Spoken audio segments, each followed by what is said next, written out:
There is a moment, and every woman knows exactly what moment this is, where she has already decided she wants to be kissed. The decision is made. It's done. And she is now doing everything short of holding up a sign to communicate this. And the man in front of her, he's talking about something completely unrelated, about his job maybe, or a movie, or literally anything except the thing that is radiating off her entire body in waves she cannot control.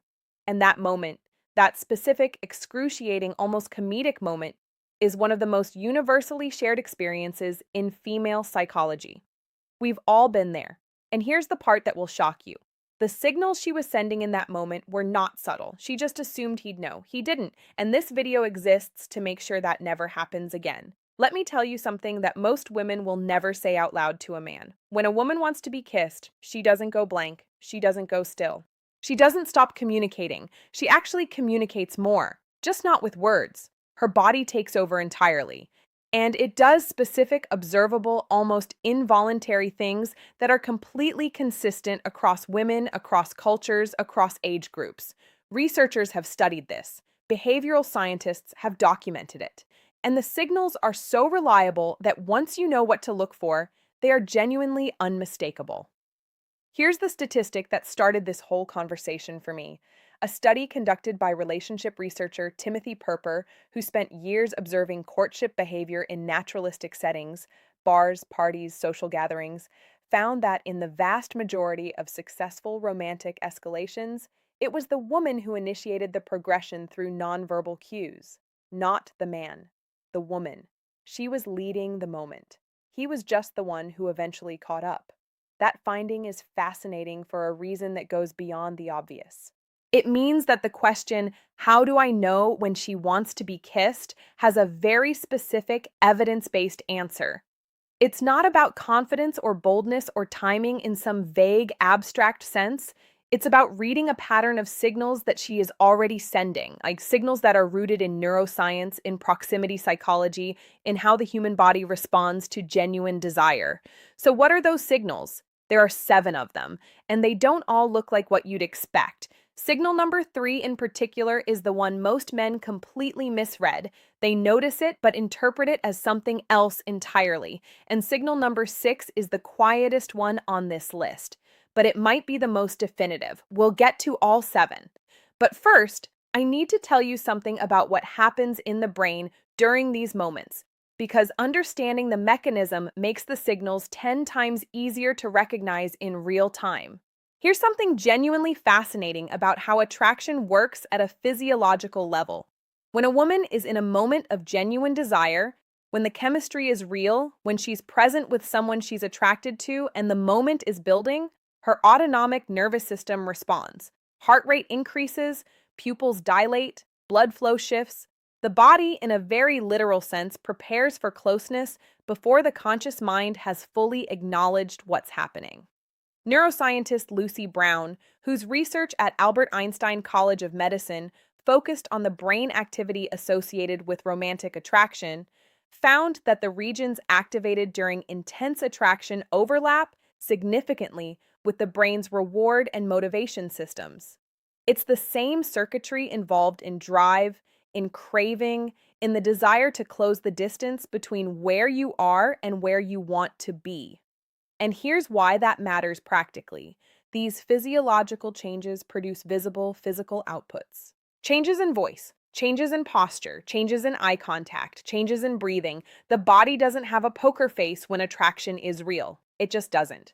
And what you're actually reading when you read these 7 signals is the physical evidence of a neurological and biological state that she is genuinely experiencing. This isn't performance. It isn't strategy.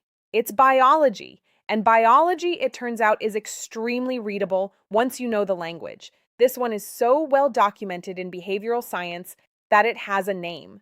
Researchers call it the triangular gaze pattern, a specific eye movement sequence where attention shifts from one eye to the other eye, and then briefly down to the mouth, and then back up, and then down again. This happens below the level of conscious decision-making. She's not sitting there thinking, I will now look at his mouth to signal my intentions. Her visual attention is simply being pulled there, the way attention gets pulled toward anything the brain is currently fixated on. The key detail here is the repetition. A single glance downward means nothing, but a pattern, eyes, mouth, is a very specific and very consistent signal of physical interest. Psychologist Monica Moore, whose work on nonverbal courtship signals is some of the most cited in the field, identified this gaze pattern as one of the most reliable precursors to physical escalation in her observational research. If you're in a conversation with someone and you notice her eyes dropping briefly and repeatedly, not because something is happening below your eye level, but because her attention keeps gravitating there, pay attention. Her brain is already there. Her body is already communicating what her words haven't said yet. And here's the thing about this next signal. The reasons she invents are genuinely creative. Suddenly, she can't hear you quite as well, even though the environment hasn't changed. She leans in to look at your phone screen when she could easily see it from where she was sitting. She shifts her position in a way that, totally coincidentally, ends up about 6 inches closer than before. She finds something on your shoulder that needs brushing off. She reaches for something that requires her to move into your space. None of these are accidental. They are, in the language of proximity psychology, approach behaviors, physical movements toward another person that are driven by the desire for closeness. And the creative variety of justification she generates is almost charming because she's not fully conscious that she's doing it. She just keeps finding perfectly logical reasons to be slightly closer than she was a moment ago. Anthropologist Edward Hall's research on proxemics, the study of personal space, established that humans have very specific distance zones for different types of relationships. The intimate zone, which Hall defined as 0 to 18 inches, is typically reserved for people we trust and desire. When someone voluntarily and repeatedly enters that zone, even incrementally, even with plausible deniability reasons, they are communicating something very specific about where they want to be. Watch for the drift. It's one of the most honest things she'll do all evening. This next one is the signal most men notice but misinterpret. They think she's losing energy. They think the conversation is winding down. They sometimes even start wrapping up the interaction, reading her softer voice as a sign she's ready to leave. It is almost always the opposite. Here's what's actually happening. When physical attraction reaches a certain intensity, the vocal cords genuinely change behavior.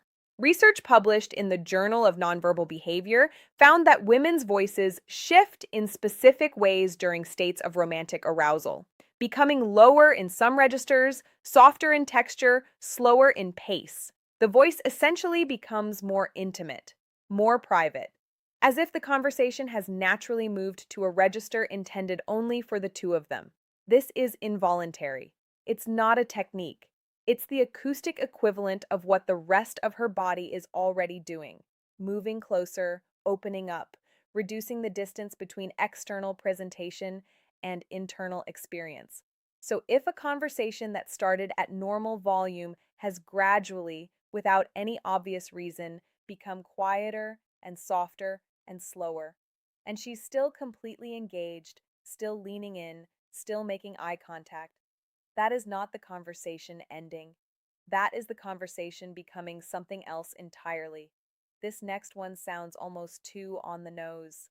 But the research is consistent, and the behavior is genuinely involuntary. Self-touch, specifically to the face and lips, is a well-documented self-soothing and self-priming behavior that increases in frequency during states of heightened arousal. It's the nervous system managing the internal experience of desire and unconsciously drawing attention to exactly the place where that desire is focused. She might run her finger along her lower lip. She might touch the corner of her mouth briefly. She might bring her hand to her face more than usual during the conversation. She's not doing this on purpose. In fact, if you pointed it out, she'd probably be genuinely surprised. But her hands are gravitating toward her lips because her brain is already in that space, already in the experience of the thing she hasn't yet said out loud. Behavioral researchers studying preening and self-grooming behaviors in social settings have consistently found that these gestures increase in frequency and intensity the closer a person is to a moment of physical desire. They are, in the most literal sense, the body rehearsing something before it happens. Normal eye contact in conversation has a rhythm to it. People look away, look back. It's comfortable, it's balanced, it's socially neutral, but something shifts when attraction reaches a certain level. The look away gets delayed. She holds the eye contact slightly past the point where it would naturally break. And for just a moment, there's something in that extra beat that is completely different from ordinary attention. Psychologist Zick Rubin's research at Harvard on the relationship between eye contact and romantic love found that couples who reported the highest levels of attraction spent significantly more time in mutual gaze than those who were less romantically connected. And crucially, the extended gaze wasn't just duration, it was quality. It was a specific kind of sustained attention that communicated something words weren't being used to say. The held gaze in a charged moment is one of the most ancient and honest forms of human communication. It's a question that doesn't use words. And when she's holding it, when she's letting the moment sit, when she's not looking away and not filling the silence with conversation, she's waiting to see what he does with it. That is not a moment to talk about a movie. This is the quietest signal on the list, and in terms of definitiveness, it might rank among the most clear. There is a very specific type of silence that happens in a charged moment, a silence that isn't awkward, isn't empty, isn't a sign that the conversation has run out of material. It's a silence that is full, attentive, completely still. She's not reaching for her phone. She's not looking around the room. She's not fidgeting with anything. She is simply there, present, quiet, looking at him. This silence is the body's way of pausing all unnecessary activity so that something more important can happen. It's the conversational equivalent of holding your breath, and women recognize this silence immediately when they're in it, because it's physically distinct from ordinary quiet. There's a charge to it, a weight, a specific kind of waiting that is different from having nothing to say. The mistake most men make here is that they fill this silence. They bring up a new topic. They crack a joke to ease the tension. They reach for their drink. And in doing so, they accidentally communicate that they didn't feel what she was feeling, or that they felt it and chose to sidestep it. Either way, the moment passes. And moments, once passed, rarely come back in exactly the same form. This is the silence that is asking something. The correct response isn't words. Mirroring, the unconscious replication of another person's posture, gestures, expressions, and pace, is one of the most thoroughly studied phenomena in social psychology, and its relationship to attraction is both consistent and well documented. When a woman is genuinely drawn to someone in a charged, physical way, her body begins to synchronize with his automatically. If he leans back, she leans back. If he slows his speech, hers slows too. If he tilts his head, hers tilts. Not consciously, not as a deliberate technique, but as a biological expression of attunement, of alignment, of the desire to be in the same frequency as the person in front of her. Neuroscientist Marco Iacoboni, whose research on mirror neurons established much of what we understand about social synchrony, describes this process as the brain's way of creating a felt sense of connection, a physical and neurological echo of another person's state. In attraction, this echo becomes extremely pronounced. What makes mirroring significant in this context is the totality of it. Partial mirroring happens in ordinary friendly interaction. But full body, full expression, sustained mirroring, where she is genuinely tracking and matching everything, is a different category of signal.